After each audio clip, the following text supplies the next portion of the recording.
రాజస్థాన్ కోటాలోని శిక్షానగర్లో విద్యార్థుల ఆత్మహత్యలు ఆగడం లేదు. జేఈఈ నీట్ కోచింగ్ కర్మాగారంగా పేరుగాంచిన కోట సూసైడ్ల అడ్డాగా మారింది. ఇటీవలే మధ్యప్రదేశ్కు చెందిన ఓ విద్యార్థిని భవనంపై నుంచి దూకి బలవన్ మరణానికి పాల్పడింది. తాజా ఘటనతో ఈ ఏడాది కోటాలో సూసైడ్ల సంఖ్య 11కు చేరింది. గత 3 ఏళ్లుగా ఇక్కడ విద్యార్థుల బలవన్ మరణాలు ఏటేటా పెరుగుతూనే ఉన్నాయి. ఈ నేపథ్యంలో కోటాలో విద్యార్థుల వరుస ఆత్మహత్యలపై ప్రత్యేక కథనం.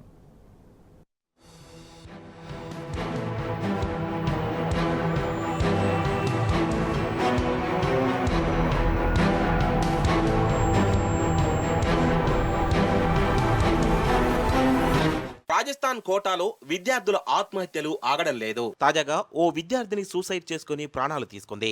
మధ్యప్రదేశ్లోని రేవాకు చెందిన బగేషా తివారీ అనే 18 ఏళ్ల యువతి బలవన్ మరణానికి పాల్పడింది. నీట్ కోచింగ్ కోసం బగేషా ప్రస్తుతం తన తల్లి సోదరితో కలిసి జవహర్ నగర్ ప్రాంతంలో ఉంటోంది. తాజాగా నీట్ యూజీ ప్రవేశ పరీక్ష ఫలితాలు వెలువడిన తర్వాత తాను ఉంటున్న భవనం పైనుంచి దూకి చనిపోయింది. తాజా ఘటనతో ఈ ఏడాది కోటాలో విద్యార్థుల ఆత్మహత్యల సంఖ్య 11కు చేరింది.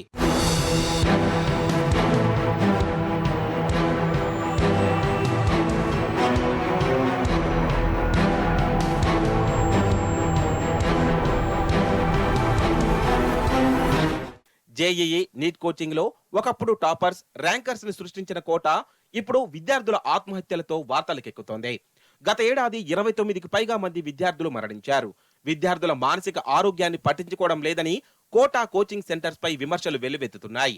అదే సమయంలో అధికారులు సైతం విద్యార్థులకు సాయం చేసేందుకు ప్రయత్నాలు చేస్తున్నారని తెలుస్తోంది.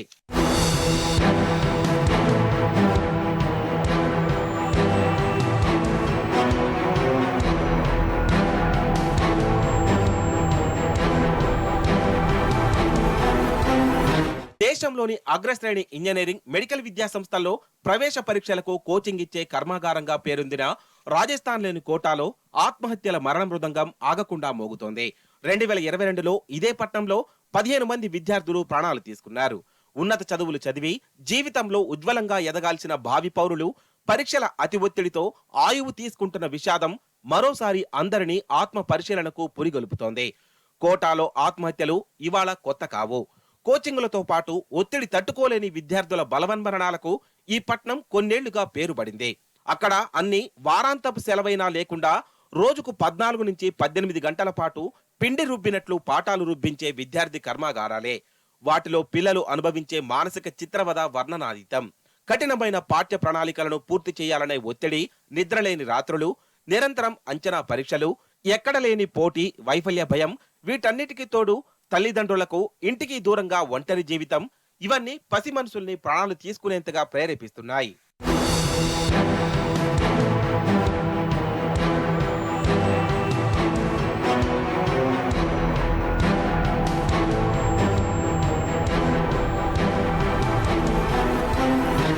పిల్లలపై మానసిక ఒత్తిడి, విద్యా విధానంలోని లోపాల గురించి దశాబ్దాలుగా చర్చ జరుగుతూనే ఉంది. కోటా మాత్రం అవేవీ పట్టకుండా ఏటేటా ఫలితాలు అందిస్తూనే ఉంది. వెరసి ఇవాల్టికి ఈ కోచింగ్ కర్మాగారానికి తమ పిల్లలతో తల్లిదండ్రులు పోటెత్తుతున్నారు. ఏటా 2.5 లక్షల మంది విద్యార్థులు కోటాలో చదువుకుంటున్నారు. అగ్రశ్రేణి టీచర్కు సంవత్సరానికి ₹1 కోటి జీతమిచ్చే అక్కడ కోచింగ్ బిజినెస్ దాదాపు 5,000 కోట్ల రూపాయలపైనే ఉంటుందని టాక్ వినిపిస్తోంది. సమాజంలో యువతరం ఆకాంక్షలు నిరంతరం పెరుగుతున్నాయి. ఆర్థిక వ్యవస్థలో అవకాశాలేమో అంతకంతకు తగ్గుతున్నాయి. అదే ఇవాళ పెను ప్రజారోగ్య సమస్యగా తయారైంది. కోటాలోని పరిణామాలు అందుకు ప్రతీక. వికాసాన్ని కల్పించాల్సిన విద్యను వ్యాపారంగా మార్చడంతో తలెత్తిన సంక్షోభానికి పరాకాష్ట. ర్యాంకులే ధ్యేయంగా కొందరు ప్రైవేట్ విద్యా వ్యాపారులు సృష్టించిన ఈ తరహా సంక్షోభం తెలుగు రాష్ట్రాల్లోనూ గతంలో మనం చూసినదే. దీనికి ఏ ఒక్కరో కాదు, సమాజంలో అందరూ బాధ్యులమే.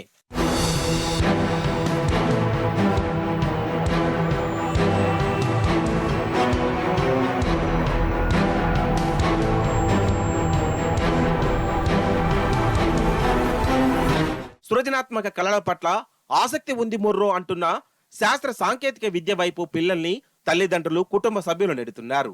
తాము కాలేకపోయిన ఇంజనీరో, డాక్టరో తమ పిల్లలు కావాలనుకుంటూ తోటివారితో పోలికలు పెడుతూ మూర్ఖత్వంగా వ్యవహరిస్తున్నారు. కోటాలోనే కాదు, దేశవ్యాప్తంగా అన్ని చోట్ల ఇదే పరిస్థితి ఉంది. నేషనల్ క్రైమ్ రికార్డ్స్ బ్యూరో 2021 నివేదిక ప్రకారం దేశంలో విద్యార్థుల ఆత్మహత్యలు 4.5% పెరిగాయి. ఈ జాబితాలో మహారాష్ట్ర, మధ్యప్రదేశ్, తమిళనాడు ముందున్నాయి. గత 5 ఏళ్లుగా ఇవి పెరుగుతున్నాయని నివేదిక స్పష్టం చేసింది.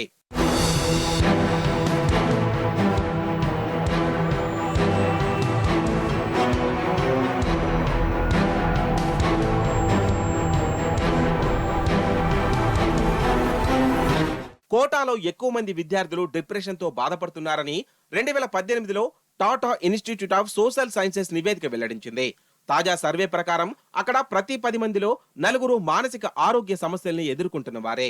కోచింగ్ సంస్థల్ని నియంత్రిస్తూ గత రాజస్థాన్ రాష్ట్ర సర్కార్ ఓ బిల్లును ప్రతిపాదించినా ఇంకా అమలులోకి రాలేదు. వారానికో రోజు ఒక పూట చదువు, మరో పూట వినోదం అనే పద్ధతి పాటించాలని, పక్షానికొకసారి పిల్లల మానసిక ఆరోగ్య పరీక్షలను నిర్వహించాలని గత రాజస్థాన్ ప్రభుత్వం ప్రతిపాదన చేసింది. కానీ అది అమలులోకి రాలేదు. గదుల్లో సీలింగ్ ఫ్యాన్ల బదులు గోడలకు బిగించే ఫ్యాన్లు పెట్టాలని 2021లో ఇండియన్ ఇన్స్టిట్యూట్ ఆఫ్ సైన్స్ అధికారులు చెప్పారు.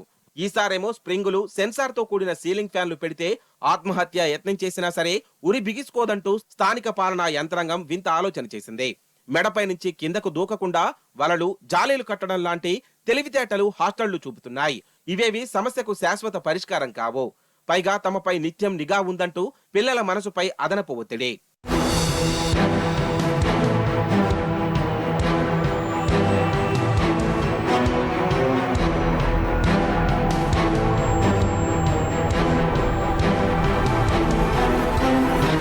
నిజానికి సామాజిక, ఆర్థిక వాస్తవాలను తగ్గట్లు పిల్లల్ని సిద్ధం చేస్తూ అండగా నిలిచే విద్యా వ్యవస్థలు అవసరం.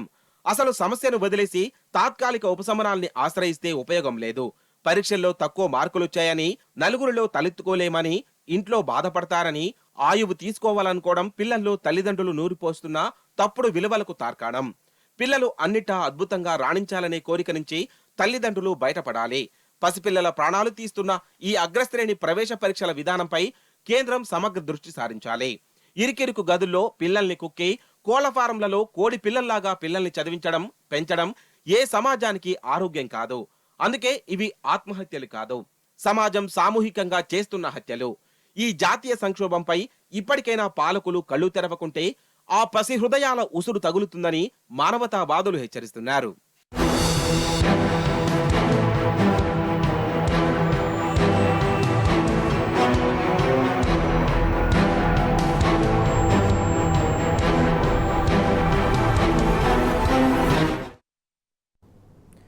ఇది వాళ్ళ daily focus. Keep watching tea news.